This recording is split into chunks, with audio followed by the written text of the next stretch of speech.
عائشہ رضی اللہ عنہا سے پاک صاف، آپ بتائیے امائیں تھی امت کی، اور وہ اپنی جو امت ہے اس سے وہ پردہ کر رہی ہیں، تو ان سے زیادہ تو کون سی عورتیں پاک ہو سکتی ہیں؟ نا کوئی بھی نہیں ہو سکتی ہیں، لیکن انہوں نے بھی پردہ کیا، تو چہرے کا پردہ ہے اسی لیے پردہ کیا انہوں نے نا.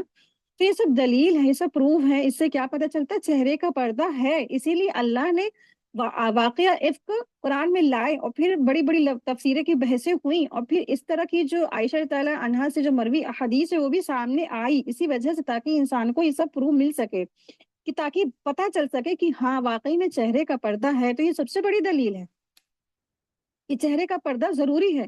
اور آپ دیکھیں کہ آپ کا جو انسان کا جو پہچان پتر بنتا ہے وہ کس چیز سے بنتا ہے؟ اس کے ہاتھ کا پہچان پتر تو نہیں بنتا کہ ہاتھ کی فوٹو لگاتی پہچان پتر میں، نہیں، نہ تو اس کی پورے باڈی کی، نہ ہی اس کی کسی اور چیز کی، اس کی پہچان پترے پہ تو اس کا فیس کی فوٹو لگتی ہے نا. تو فیس انسان کی کیا ہے؟ ایک انسان کی پہچان ہوتی ہے.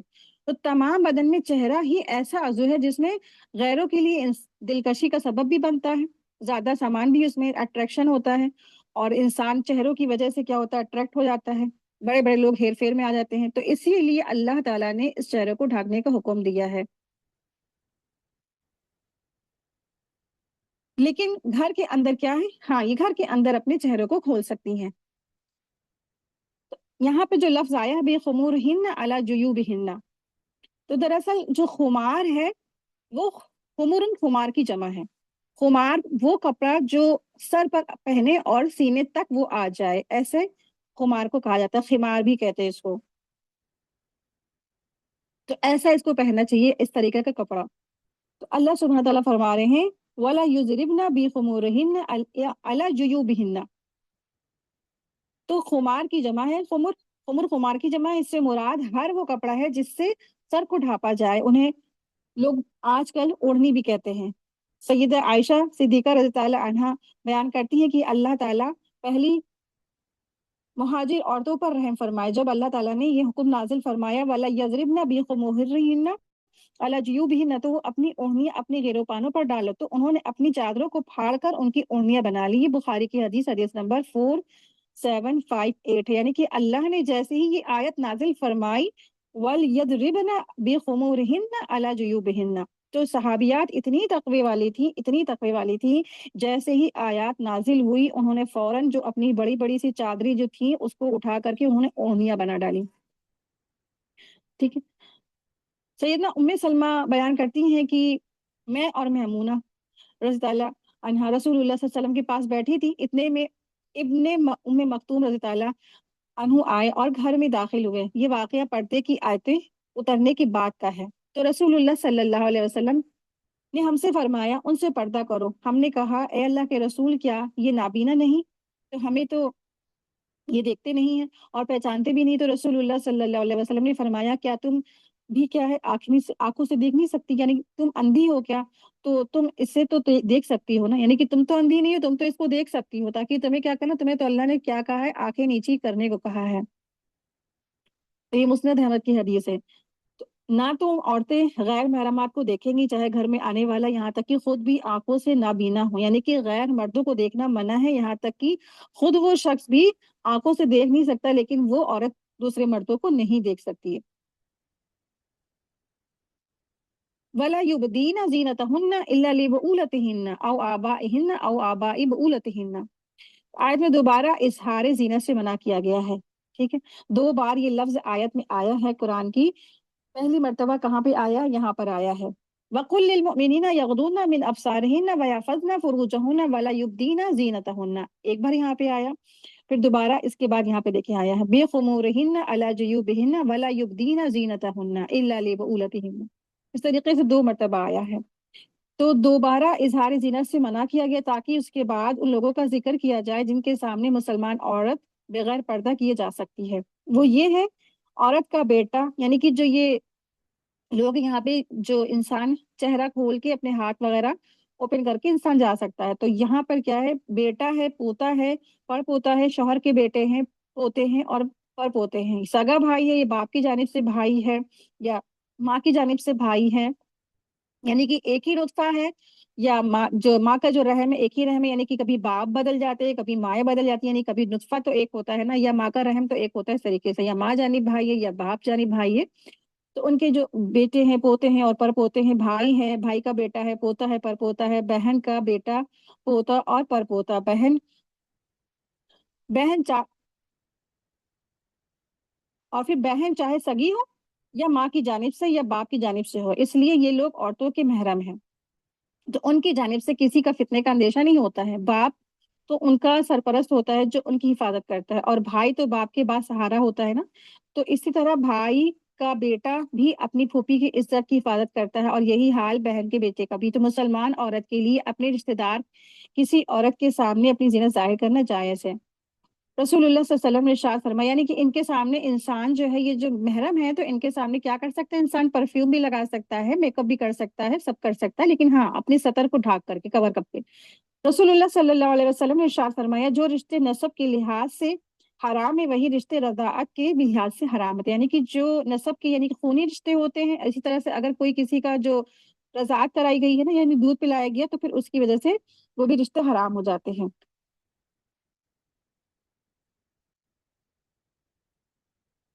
ولا یبدین زینتہن الا ما ظہر منہا، اور اپنی زینتوں کو ظاہر نہ کریں مگر جو اس میں سے ظاہر ہو جائے۔ تو حضرت عبداللہ بن مسعود رضی اللہ عنہ نے فرمایا کہ اس سے اوپر کی چادر مراد ہے۔ جب عورت اچھی طرح کپڑوں میں لپٹ کر چوڑی چادر اوڑھ کر منہ چھپا کر کسی ضرورت سے باہر نکلے گی تو اوپر کی چادر پر مردوں کی جو ہے نظر پڑتی ہے، کیونکہ عورت مجبوری سے نکلی ہے اور اس کی چادر پر شہوت کی نظر بھی نہیں پڑتی، اسی لیے اس طرح کا نکلنا منع نہیں ہے، اور اس پر نظر پڑ جائے تو یہ زینت اس ظاہر کرنے میں شامل نہیں ہوتی، جو نہیں، یہ منع نہیں ہے، ٹھیک ہے؟ یعنی انسان اگر اوپر کی جو ابھی چادر لے گا تو وہ کیا ہے، وہ اوڑھ سکتا ہے، وہ تو پھر انسان کچھ نہ کچھ تو پہن اوڑھ کے جائے گا نا۔ پھر اللہ سبحانہ وتعالیٰ فرما رہے والا یضربن بخمورہن علی جیوبہن، اور چاہیے کہ مومن عورتیں اور اپنے دوپٹوں کو اپنے گریبانوں پر ڈالے رکھے۔ تو اس میں سینہ ڈھانکے رہنے کا حکم فرمایا، کیونکہ گریبان عام طور پر سینے پر ہوتا ہے۔ زمانے جاہلیت میں عورتیں سروں پر دوپٹہ ڈال کر دونوں کنارے پیٹھ کی طرف چھوڑ دیا کرتی تھی، جس سے گریبان اور گلا اور سینہ اور کان کھلے رہتے تھے۔ اللہ تعالیٰ نے مومن عورتوں کو حکم دیا کہ ان چیزوں کو چھپا کر رکھیں، یعنی کہ زمانے جاہلیت میں کیا ہوتا تھا، دوپٹہ سر پہ ڈالا، جیسے آپ نے دیکھا ہوگا کشمیری عورتیں چہرے پہ مطلب کہ یعنی سر پہ کور کیا دوپٹہ، اور پھر پیچھے سارے دونوں جو باقی کا پارٹس ہوتے دوپٹے کے پیچھے ڈال دیے، یعنی کان کھلا، چہرہ کھلا، گردن کھلی، سینہ کھلا، سب کھلا۔ تو اس طریقے سے زمانے جاہلیت میں یہ اس طرح سے دوپٹے پہنتی تھی۔ تو جب اللہ تعالیٰ نے اپنی کتاب میں ولا یضربن بخمورہن علی جیوبہن کا حکم نازل فرمایا تو صحابی عورتوں نے اپنی چادروں کو پھاڑ کر بٹے بنا ڈالے، اور انہوں نے اپنی موٹی موٹی چادروں کو کاٹ کر دوپٹے بنا دیے۔ اس سے معلوم ہوا کہ سروں کے دوپٹے ایسے ہوں جن میں بال نظر نہ آئے، اور انہیں اس طرح اوڑھا جائے کہ سر، گردن، کان اور سینہ سب ڈھکا، یعنی کہ آپ دیکھیں کہ جو سر کے دوپٹے اس ارادے سے اگر پہنے گئے ہیں کہ خمار ٹائپ میں، تو پھر خمار کے لحاظ سے پھر ہونے چاہیے، پھر وہ ٹرانسپیرنٹ نہ ہو، موٹے ہوں، پھر سر کے بال نہ دکھ رہے ہوں، اور پھر آپ دیکھیں کہ اس سے سر، گردن، کان اور سینہ سب ڈھکا ہو۔ یہ بھی رکھنا چاہیے کہ عام حالات میں گھروں میں رہنے ہوئے عمل کرنے کا بھی حکم ہے، یعنی گھروں کے اندر بھی ایسے ہوتا ہے نا کہ بھائی ہیں، باپ ہیں، بڑے بھائی ہیں، سب رہ رہے ہوتے کہ فیملی میں، اور پھر اگر انسان صحیح سے اپنا دوپٹہ بھی نہیں اوڑھے گا تو پھر کیا ہے، تو پھر غلط ہے نا، پھر اللہ تعالیٰ کے احکامات کے حدود توڑنا ہو جائے گا۔ تو گھروں کے اندر کیا کرنا ہے، اپنے آپ کو اس طریقے سے خمار میں رکھنا ہے، باہر نکلنے کا اس میں کہیں بھی ذکر نہیں ہے۔ اور آپ دیکھیے کہ آج کل جو لڑکیاں ہوتی ہیں وہ ایسے اسکارف پہنتی ہیں کہ اپنا ان کا سر تو پورا کور اپ ہے، لیکن کیا ہے، ان کا چہرہ تھوڑا بہت ڈھکا ہوتا ہے، لیکن باقی سب کھلا، اور خاص کر کے چیسٹ کا جو حصہ ہوتا ہے وہ پورا ہی کھلا رہتا ہے، بریسٹ ان کے پورے کھلے ہوتے ہیں، دوپٹہ ہونے پورا کور کیا ہوتا ہے، گردن پوری جکڑی ہوئی ہوتی ہے، اور پورے جہاں پہ ڈھانپنا چاہیے وہاں پر وہ کھلا ہوا ہوتا ہے۔ آج کل کی جو لڑکیاں ہیں جنہیں قرآن اور حدیث کے احکام کا دھیان نہیں نا، تو پہلے انہوں نے باریک دوپٹے بنا لیے جن میں بال نظر آتے ہیں، اور پھر انہیں اوڑھ کر وہ نماز بھی ان کی صحیح نہیں ہوتی، نماز بھی کیا ہوتی ہے، نہیں پوری ہوتی ہے۔ دوسرا یہ کہ ذرا سا حصہ سر کا بال اگر سر پر سر پر ڈال کر چل دیتی ہیں، یعنی کہ باہر جب ان کو جانا ہوتا ہے تو پھر وہ کیا کرتی ہیں، ہلکا پھلکا دوپٹہ ڈال کے چل دیتی ہے، زمانے جاہلیت کی عورتوں کی طرح آدھے آدھے ان کے سینے بھی کھلے رہتے ہیں، ان کو گرمی لگتی ہے، اسلام کے تقاضوں کی ان کو کچھ پرواہ نہیں ہوتی ہے۔ تو انسان کو برداشت کرے، اور آپ سوچیں کہ آج یہاں کی اگر گرمی برداشت کر لی اور حجاب کر لیا تو اللہ آخرت کی گرمی کو دور کر دے گا نا، انشاءاللہ اللہ آخرت کی جہنم کو ہم سب سے دور کر دے گا انشاءاللہ۔ تو آج اللہ سے یہاں ڈر گئے تو اللہ کل ہم سے وہاں راضی ہوگا انشاءاللہ۔ تو پھر انسان کو اللہ تعالیٰ کی رضامندی کے ساتھ یہ زندگی بتانی ہے۔ اللہ سبحانہ تعالیٰ نے فرمایا لا یبدین زینتہن الا لبعولتہن، یعنی اور اپنی زینت کو ظاہر نہ کرے مگر اپنے شوہروں پر، یا جو میاں بیوی آپس میں ہوتے ہیں، یا کسی جگہ کا کوئی پردہ نہیں ہوتا۔ اسی طرح سے پھر آپ دیکھیں کہ جو شوہر بیوی ہوتے ہیں وہ بھی آپس میں ایک دوسرے کے وہ حصے نہیں دیکھ سکتے جو قابل شرم کے حصے ہیں، یہ پسندیدہ نہیں ہے۔ لیکن اگر کیا ہے نگاہ پڑ جائے تو پھر بات دوسری، لیکن کیا ہے ان چیزوں کو بھی انسان کو کور کرنا ہے۔ عائشہ رضی اللہ عنہا نے فرمایا کہ میں نے کبھی بھی رسول اللہ صلی اللہ علیہ وسلم کی شرمگاہ کو نہیں دیکھا، یہاں تک کہ بیوی شوہر والے کے جو خاص عمل کے وقت پوری طرح کیا ہوتے ہیں ایک دوسرے سے بالکل برہنہ ہوتے ہیں، لیکن عائشہ رضی اللہ عنہا فرماتی ہیں اور دیکھیں کہ اس سے کیا پتہ چلتا ہے کہ جب مباشرت بھی ہو تو ایک اس طرح سے ایک بیڈ شیٹ یعنی کہ ایک چادر ایسی ہو تو وہ پڑی ہونی چاہیے، تب انسان اس طرح سے جو مباشرت کرے تو پھر ایک دوسرے کے اوپر نظر بھی نہیں پڑے گی اسی طرح سے۔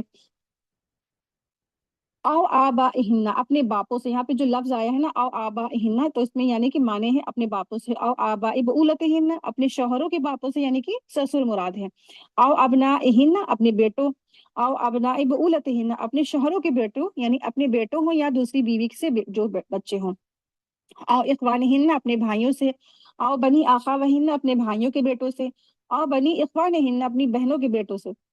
آیت میں الفاظ سے معلوم ہوا کہ عورت کا اپنے باپ یعنی جس سے میں دادا بھی شامل ہیں، یعنی کہ باپ میں یہ دادا نانا بھی شامل ہیں، اور پھر شوہر کا باپ بھی، اور اپنے لڑکے اور شوہر کے لڑکے جو کسی دوسری بیوی سے ہوں، اور اپنے بھائی جو لفظ آیا ہے تو اس میں چاہے حقیقی بھائی ہو، چاہے شریک بھائی ہو، چاہے رضاعت والے بھائی ہو، سب شامل ہیں، یعنی کہ ایسے بھائی مطلب کہ وہ محرم وہی ہوتے ہیں نا جن سے نکاح نہیں ہو سکتا ہے۔ اور پھر اللہ سبحانہ تعالیٰ نے فرمایا اپنی بہن کے لڑکوں میں تینوں قسم کی بہن داخل ہیں، بھائی بہن داخل ہیں جن کا ذکر اوپر بھی ہوا ہے۔ لوگوں کے سامنے عورت کا زینت کے ساتھ آ سکتی ہیں، یعنی کہ جو جن کی یہاں پہ لسٹ دے دی گئی ہے بڑی سی، تو ان لوگوں کے سامنے کیا کر سکتی ہیں خواتین، مطلب کہ زینت کے ساتھ آ سکتی ہیں۔ زینت میں کیا کیا آتا ہے؟ میک اپ ہے، پرفیوم ہے نا، ہم تو سمجھتے ہیں کہ ہم نے بہترین کپڑے پہن لیے، ڈیپ گلا پہن لیا اور سائڈ دوپٹہ ڈال دیا، یہ زینت ہے؟ تو نہیں، زینت میں یہ ساری چیزیں آتی ہیں، آپ نے اپنے چہرے کو خوب اچھے سے میک اپ کیا ہوا ہو، خوشبو والا پرفیوم لگائے ہوئے ہوں، بہترین اچھے لباس پہنے ہوں، اور آپ کی چوڑیاں ہوں، آپ کی جو ہے پاؤں میں پاؤزیب ہو، یہ سب کچھ بھی آپ اپنے گھر میں کچھ بھی پہن اوڑھ سکتی ہیں، تو ان کے سامنے آ سکتی ہیں۔ جو یہاں پہ لسٹ بتائی ہے یہ محرم ہے، تو ان لوگوں کے سامنے عورت زینت کے ساتھ آ سکتی ہے، اور یہ لوگ عورت کے محرم کہلاتے ہیں، لیکن ان لوگوں کو بھی اپنی محرم عورتوں کا پورا بدن دیکھنا بھی جائز نہیں ہے، ٹھیک ہے نا، یہ لوگ بھی پورا بدن نہیں دیکھ سکتے ہیں، اور یہ لوگ اپنی محرم عورت کا چہرہ اور سر اور بازو اور پنڈلیاں صرف دیکھ سکتے ہیں، یعنی کہ پنڈلی انسان جب وضو کرتا ہے تو ہلکا سا یہ اوپر پیچا اٹھ جاتا ہے تو ہلکی پھلکی، تو جب گھر میں رہ رہے ہیں باپ بھائی بیٹے تو نگاہ پڑی جاتی ہے، تو پھر ایسے مجبوری میں پھر بشرطیکہ کہ عورت کو اور دیکھنے والا مرد اپنے نفس پر اطمینان ہو، ٹھیک ہے، اگر اس طرح سے کچھ نہیں ہے تو پھر کیا ایسے لوگوں کے سامنے پنڈلی بھی نہیں کھول سکتے ہیں۔ تو محرم اس کو کہتے ہیں جس سے بھی کبھی بھی کیا ہے نکاح نہیں ہونے والا ہے، نکاح حرام ہے۔ جن لوگوں کا ذکر ابھی ہوا ہے تو ان لوگوں کے علاوہ بھی اور بھی لوگ ہوتے ہیں، جیسے چچا ہے یا ماموں ہے، یہ بھی کیا ہوتے ہیں سگے چچا سگے ماموں، یہ بھی کیا ہے محرم ہے، یا دودھ شریک بھائی بہن یا رضائی بیٹا بھی، یہ سب کیا محرم میں آ جاتے ہیں۔ تو خالہ اور پھوپھی چچا تایا کے جو بچے ہیں بیٹے ہیں، یا بہنوئی ہے یا بہن کا جو شوہر ہے، یہ محرم نہیں، یہ غیر محرم ہے، ان کا وہی حکم ہے جو غیر محرم کا حکم ہوتا ہے۔ اس کے بعد اللہ نے فرمایا اور نساؤہن، یعنی مسلمان عورتیں مسلمان عورتوں کے سامنے اپنی زینت کا ظاہر کر سکتی ہیں، یعنی کہ گھر میں کچھ ایسے مطلب آتی ہیں عورتیں نا، گھر کے کام کاج کرنے والی عورتیں ہیں، یا انسان گھر میں کچھ ایسی عورتیں رہتی ہیں بچپن سے ان کو پالا پوسا ہوتا ہے لے کر کے، تو ایسے اگر جو خواتین ہیں تو ان کے سامنے انسان اپنی زینت کو ظاہر کر سکتا ہے۔ اب التابعین غیر اولی الاربۃ من الرجال، وہ افراد جو گھر والوں میں شامل ہیں اور جو عورتوں میں کوئی رغبت نہ رکھتے ہوں، جیسے بہت بوڑھا شخص ہو گیا، یا جو پاگل ہے، یا چھوٹے بچے بہت چھوٹے بچے ہیں، یا انسان کی جو عقل صحیح سے کام نہیں کرتی اس طریقے سے، وہ سب سارے شخص اس میں آ جائیں گے۔ اب الطفل الذین لم یظہروا علی عورات النساء، یعنی وہ بچے جو کم عمری کی وجہ سے عورتوں کے حالات سے، ان کی پردے کی چیزوں سے ان کے نرم کلام سے، ان کی چال سے، ان کی حرکت سے وہ ان کو سمجھ بھی نہیں آتی. یعنی کہ بہت چھوٹے بچے ہیں، اگر وہ بالغ نہیں ہوئے ہیں تو ان سے بھی پردہ نہیں ہے. تو ان سے اگر وہ غیر محرم بھی ہیں تو اتنے چھوٹے ہیں کہ ان کو پیریڈز کے بارے میں، حیض کے بارے میں، اس طریقے سے مرد عورت کے جو بارے میں ان کو کچھ بھی نالج نہیں، جو بہت چھوٹے ہیں ناسمجھ بچے، تو ان سے بھی کیا ہے، ان سے پردہ پھر نہیں کر سکتے ہیں، تو ان سے پردہ نہیں ہے. ولا یضربن بارجلہن لیعلم ما یخفین من زینتہن. یعنی مسلمان عورت کے لیے جس طرح لوگوں کی نگاہیں سے اپنی زینت چھپانا ضروری ہے، اسی طرح ان کے کانوں تک اپنے زیور کی آواز بھی پہنچنی نہیں دینی چاہیے. اگر کسی کی عورت کے پازے پہنے ہو تو پھر اس کے لیے کیا ہر جگہ جانا درست نہیں ہے. یعنی کہ ایک عورت نے ایسی پازے پہن لی ہے جو بہت چھم چھم چھم کرتی ہے تو پھر اس کے لیے باہر جانا جائز نہیں ہے. ہاں، اپنے گھر میں وہ پہن کے کہیں بھی ٹہلے تو اس کے لیے جائز ہے کہ گھر میں انسان چل رہا ہے، محرم ہے، گھر میں تو پہن کے چل پھر سکتا ہے، لیکن گھر کے باہر وہ جائے گی تو وہ اس میں کیا کرنا ہے، پھر اس کو اتار کے جانا ہے. جس کی جھنکار ہوتی ہے، جھنکار کی وجہ سے بہت سارے دل جو ہو جاتے ہیں اٹریکٹ ہو جاتے ہیں. تو آپ نے اس طریقے سے بہت سارے فلمی گانے بھی سنے ہوں گے نا. تو اسی وجہ سے اللہ نے اس کو بہت پہلے ہی، کئی سو سال پہلے ہی منع کر دیا. یہ پازیب جو جھنکنے والی ہوتی ہے، یا اس طریقے سے جو چوڑیاں ہوتی ہیں بجنے والی ہوتی ہیں، یا اس طریقے سے جو گھنگرو بھی لگے ہوتے ہیں یا بیٹس کی لگی ہوتی ہے، جو جن کی وجہ سے آواز پیدا ہوتی ہے. تو یہ جو آواز ہوتی ہے نا، عورت کی چلنے کی وجہ سے جب آواز ہوگی، کسی بینڈ میں بھی لگی ہوتی ہے، کسی کے چوڑی میں بھی اس طرح کے گھنگرو لگے ہوتے ہیں، یا بالی میں لگے ہوتے ہیں، یا چوٹی پھول ہوتے ہیں، اس طریقے سے ان سب میں گھنگرو وغیرہ کچھ بجنے والا جھنکار والا آئٹم جو لگا ہوتا ہے، یہ اپنے گھر میں تو پہن سکتے ہیں لیکن باہر نہیں جا سکتے ہیں اس کو پہن کر کے. کیونکہ کیا ہے، اس کے لیے اللہ تبارک تعالیٰ نے یہاں حکم دیا اس طریقے سے اس کو نہیں پہننا. یہ پاؤں اس طرح سے نہیں مارنا ہے زمین پر کہ وہ آواز کرے. تو اس ممانعت میں ہر وہ چھپی ہوئی چیز زینت داخل ہے جو حرکت کرنے سے ظاہر ہو جائے. تو اس میں عورت کا ایسی خوشبو لگا کر باہر نکلنا بھی شامل ہے جو مردوں تک پہنچ جائے. رسول اللہ صلی اللہ علیہ وسلم نے فرمایا، جب تم میں سے کوئی عورت مسجد آئے تو وہ خوشبو نہ لگا کر آئے. ٹھیک ہے، کیونکہ وہ بیچ میں جو جتنے جا رہی ہے وہ غیر محرم سب آئیں گے نا اس میں. تو اسے غیر محرم مرد کو یہ خوشبو لگا کر سونگھا کر جانا، یہ کیا ہے، درست نہیں ہے. وَتُوبُوا إِلَى اللَّهِ جَمِيعًا أَيُّهَا الْمُؤْمِنُونَ لَعَلَّكُمْ تُفْلِحُونَ. یعنی جو گناہ دور جاہلیت میں تم سے ہو گیا ہے تو ان پر کیا کرنا ہے، تمہیں معافی مانگنا ہے. اللہ تعالیٰ کیا ہے، بہت مہربان ہے، بہت معاف کرنے والے ہیں. تو ہر انسان کا ایک دور جاہلیت رہا ہے، عربوں کا بھی دور جاہلیت رہا اور ہم سب کا بھی دور جاہلیت رہا ہے. جب نہیں معلوم ہوتا انسان کو تو بہت سے گناہ ہوتے ہیں، بہت سے خطائیں ہوتی ہیں، لیکن اللہ کی احکامات، اللہ کی ایسی آیات اور پھر حدیثوں سے جب انسان گزرتا ہے تو واقعی میں وہ کہتا ہے کہ بہت ہم سے گناہ ہوئے ہیں. تو بس کیا کرنا ہے، توبو، بس انسان کیا کرے، لوٹے پلٹے اللہ، طرف اللہ کے، جمیعا، سارے کے سارے مل کے. ایھا المؤمنون، اے مومنوں، لعلکم تفلحون. پھر فلاح کی بات آ گئی، کیا ہے، قد افلح المؤمنون سے بات شروع ہوئی تھی اور یہاں اللہ سبحانہ تعالیٰ نے فرمایا لعلکم تفلحون، تاکہ تم فلاح پا جاؤ، تاکہ تم کامیاب ہو جاؤ. تو کامیابی چاہتے ہو نا، تو ان احکامات پر تمہیں عمل کرنا ہے. آیت نمبر 32 ہے، تم میں سے جو مرد اور عورت بے نکاح کے ہوں تو ان کا نکاح کر دو، اور اپنے نیک بخت غلام اور لونڈیوں کا بھی. اور اگر مفلس بھی ہوں گے تو اللہ تعالیٰ انہیں اپنے فضل سے غنی بنا دے گا، اور اللہ تعالیٰ کشادگی والا ہے اور علم والا ہے. تو یہاں اللہ سبحانہ تعالیٰ نے فرمایا ہے، آیت نمبر 32 to 34، دراصل بے نکاحوں کا نکاح کرنے کا حکم دیا ہے اللہ نے. تو اللہ تبارک تعالیٰ فرما رہے ہیں کہ جن کا نکاح نہیں ہوا ہے تم ان کے نکاح کر دو. جو سرپرست ہوں گے وہ ان بے نکاحوں کا نکاح کر دیں گے. یعنی کہ نیک چلن غلام یا کنیز وغیرہ ہیں. نکاح انسان کی عصمت کی حفاظت کا ذریعہ ہے، جذبات کی تسکین کا جائز راستہ بھی ہے، انسان کو گناہ کی طرف سے بچاتا ہے نا، انسان کو روک لیتا ہے. تو البتہ اگر آزاد مرد کے پاس اپنی یا شادی کے بعد گھر کے اخراجات کے حوالے سے تنگدستی ہو تو وہ اللہ تعالیٰ کی طرف سے خوشحالی آنے تک انتظار کر سکتا ہے. نیک غلام یا کنیز اگر اپنی قیمت ادا کرنے کے وعدے پر آزادی چاہے تو نہ صرف انہیں آزاد کر دیا جائے بلکہ ان کی مالی مدد بھی کیا جائے. یہاں پہ اللہ سبحانہ تعالیٰ فرما رہے ہیں کہ تم میں سے جو مرد اور عورت بے نکاح ہوں تو ان کا نکاح کر دو. تو یہاں پر دراصل اللہ سبحانہ تعالیٰ حکم دے رہے ہیں ان لوگوں کو جن کے انڈر میں یہ مرد عورتیں کام کر رہے ہیں. تو اس میں وہ سارے لوگ آ جاتے ہیں جو سرونٹس ہے، یا اس زمانے میں لونڈی غلام کا جو دور تھا نا. اب تو پھر اللہ کے رسول صلی اللہ علیہ وسلم نے اس کو ختم ہی کر دیا تھا. جب حجت الوداع تھا، آخری خطبہ آپ صلی اللہ علیہ وسلم نے دیا تو پھر لونڈی غلام کا سارا سلسلہ ختم ہو گیا. تو لیکن پھر بھی لوگ اپنے ایسے گاؤں ہوتے ہیں جہاں سے بچوں کو لے آتے ہیں، ایک طرح سے پالتے ہیں، پوستے ہیں، اور پھر کیا ہے، پھر ساری عمر رکھتے ہیں، پھر کہتے ہیں نہیں شادی وادی ہمیں کرنے کی ضرورت ہے.